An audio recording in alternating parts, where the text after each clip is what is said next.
बात अभी अभी जजमेंट जो आया है उसमें जो इंटरप्रिटेशन हो रहा है कि बीएड को बाहर कर दिया गया बिहार से सुप्रीम कोर्ट के फैसले के आधार पे, ये गलत बात है। ऐसा कुछ भी जजमेंट नहीं आया है।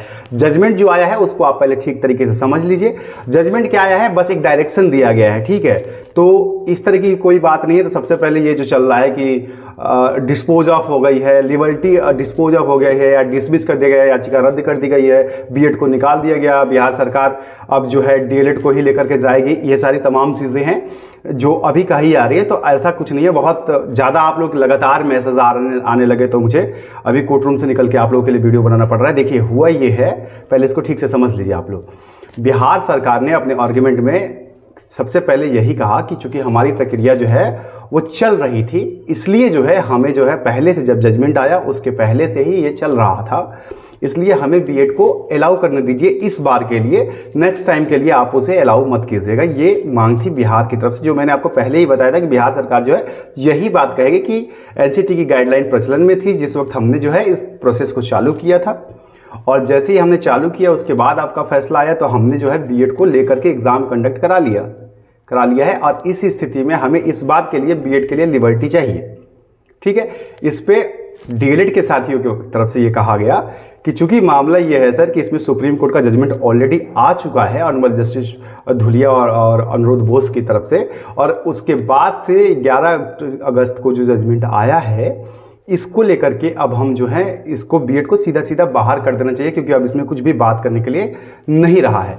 इस पर ऑनरेबल बेंच ने ये कहा है कि एक काम कीजिए, अब इस केस को आप वही लेकर के जाइए जहां पर मतलब आपने जिस बेंच ने इसको एप्रोप्रिएट बेंच जिसने इस केस को सुना था, यानी कि ऑनरेबल पहला जो जजमेंट आया था 11 अगस्त का ऑनरेबल जस्टिस धुलिया और ऑनरेबल जस्टिस अनुरुद्ध बोस, तो आप उनके कोर्ट में लेकर के जाइए, या तो इस केस को आप वहाँ लेकर के जाइए और वहाँ सुनवाई करवाइए, या फिर आप इसको विड्रॉल कर लीजिए, डिस्पोज कर लीजिए, विड्रॉल कर लीजिए। विड्रॉल का मतलब होता है कि हम इसको वापस लेकर के और जो हमको दूसरे तरीके से करना होगा, या मतलब हम जो है इसको उस बेंच में लेकर के जाएंगे। तो आप क्या करना चाहते हैं बताइए। इस पे बिहार सरकार ने ये कहा कि फिलहाल के लिए फौरी तौर पर हम इसको विड्रॉल कर रहे हैं, मतलब हम अपनी याचिका को वापस ले रहे हैं, हम इस पे बाद में डिसाइड करेंगे। तो ऑनरेबल कोर्ट ने इसे रद्द नहीं किया, डिसमिस नहीं किया। इन्होंने कहा ठीक है, फिर इस मामले का निपटारा कर दिया गया, ये समझा जाता है। देखिए डिस्पोज और डिसमिस का फर्क समझिए।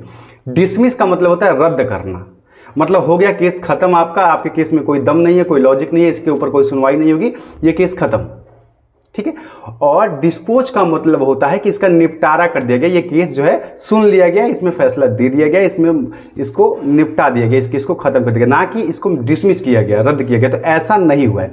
अब ये बिहार सरकार के ऊपर डिपेंड करता है कि बिहार सरकार जो है अब क्या स्टैंड लेती है। ये total up to Bihar government के ऊपर है, क्योंकि बीएड को बाहर करने के लिए या फिर जजमेंट में ऐसा कुछ अलाउ करने के लिए ऑनरेबल सुप्रीम कोर्ट ने ऐसा भी कुछ नहीं किया कि आप जो है बीएड को बाहर करके और डीएलएड को ही लेकर के जाइए, पहले वाला फैसला ही आप मानिए। हालांकि डीएलएड की तरफ से ये आर्ग्यूमेंट रखा गया कि जब इसमें पहले से फैसला आ चुका है 11 अगस्त को, और उसमें साफ साफ कहा गया है कि मेरिट के ऊपर जो है बीएड बाहर हो जाना चाहिए, तो आप इसमें डिस्कस करने की क्या बात, इसमें क्या ही बात करना है। आप बीएड को सीधा सीधा बाहर करके डीएलएड को लेकर के ही रिजल्ट रिलीज कर दीजिए। ये बात डीएलएड की तरफ से कही जरूर गई कोर्ट के अंदर, जो आप लोग सुन रहे हैं, लेकिन ऑनरेबल कोर्ट ने उसको एक्सेप्ट नहीं किया, उसे एक्सेप्ट नहीं किया। कोर्ट ने कहा कि नहीं, ये जो है ये उस बेंच को भेज दिया जाए जिस बेंच ने इस केस को सुना है, वो ही इस पे निर्णय करे कि उसके जजमेंट के बाद ये प्रॉब्लम्स जो आ रही हैं, जो तमाम जगहों पे जो ये प्रॉब्लम आ रही है कि जजमेंट तो आ गया, अब ये रेट्रोस्पेक्टिव लागू होगा या नहीं होगा। देखिए सुप्रीम कोर्ट का एक मोरल कंडक्ट होता है कि जब किसी बड़े केस में जब जजमेंट आया होता है सुप्रीम कोर्ट का, और वो जज जो हैं ऑलरेडी कार्य कर रहे हैं, रिटायर्ड नहीं हुए हैं, तो वो केस जिसमें उनका जजमेंट रहता है उनके पास रेफर कर दिया जाता है। यह सुप्रीम कोर्ट का कंडक्ट है, ठीक है, जिसके तहत जिस गाइडलाइन को फॉलो करते हुए ऑनरेबल कोर्ट ने कहा, ऑनरेबल जस्टिस बोपन्ना और एमएम सुरेश का जो जजमेंट है, उन्होंने कहा कि आप वहां लेकर के चले जाइए।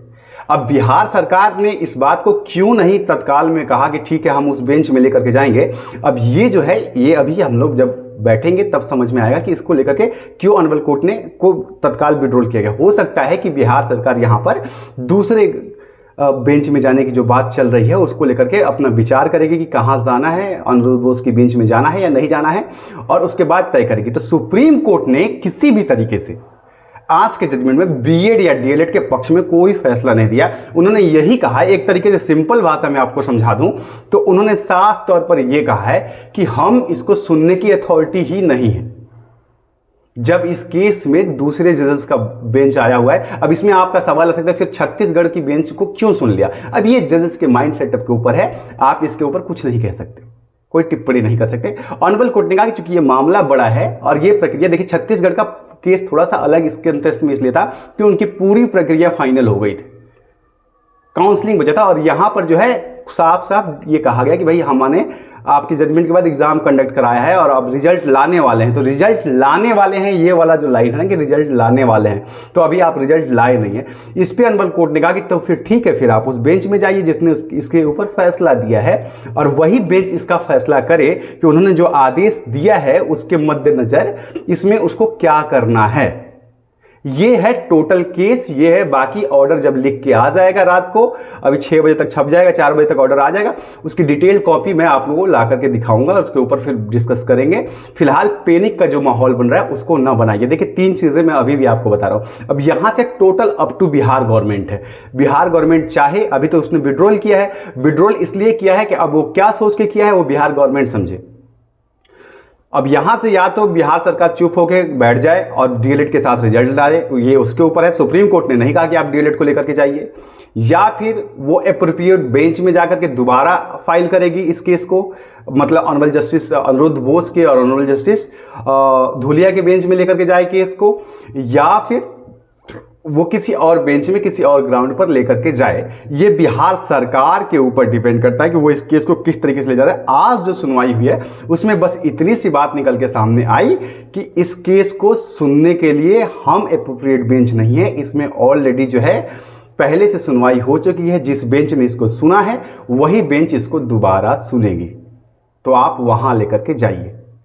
बस इतनी बात है। अब इसमें जो है कि डिस्पोज या डिसमिस का खेल जो मैंने आपको बताया, ये मिस परसेप्शन है और इतनी जल्दी हौसला भी मत हारिए। और दूसरी बात मैं ये भी कहूंगा कि ये सिर्फ एक भर्ती है, इसके लेकर के इतना दुष्प्रचार करने की जरूरत नहीं है। हो सकता है बीएड बार हो जाए, हो सकता है बीएड शामिल हो जाए, लेकिन ऐसे सुप्रीम कोर्ट के जजमेंट को गलत तरीके से इंटरप्रेट करना भी ना कानूनन अपराध है। सुप्रीम कोर्ट ने रद्द नहीं किया, डिसमिस नहीं किया या बीएड को बाहर करने का फैसला नहीं दिया। 4 लाइन का जजमेंट ही है, 4 वर्ड में सीधा सुप्रीम कोर्ट ने बस इतना ही कहा कि आप इसको विड्रॉल कर लीजिए या फिर कंप्लेंट अथॉरिटी में लेकर के चले जाइए, उस बेंच में लेकर के चले जाइए जहां पर इसकी मामले की सुनवाई जो हुई है पहले से हो रखी है, वहां पर आप लेकर के चले जाइए। वही इस बेंच को सुन ले, इस फैसले को सुन के, और वही अपने फैसले में डिसाइड करेगा कि बीएड को लेकर के उसको कहां जाना है। बस इतना ही हुआ है। बाकी अब बिहार सरकार इसके ऊपर क्या एक्शन लेती है, वो आज तो विड्रॉल कर रही है अपना केस, अब वो दूसरे बेंच में जाएगी या नहीं जाएगी ये बिहार सरकार के ऊपर है। वो डीएलएड को चाहे तो शामिल कर सकते हैं, और ये मैं पहले से बता रहा हूं कि देखिए सरकार के पास ये अथॉरिटी है फाइनली अल्टीमेट। अब सरकार इसमें जो चाहे वो कर सकती है, वो उसके ऊपर है। तो ये है पूरा जजमेंट। बाकी डिटेल के लिए इंतजार कीजिए, शाम तक आऊँगा और शाम को आपको आकर के पूरी डिटेल दूंगा या कल सुबह तक आके बताऊंगा। मिलता हूँ, प्रणाम।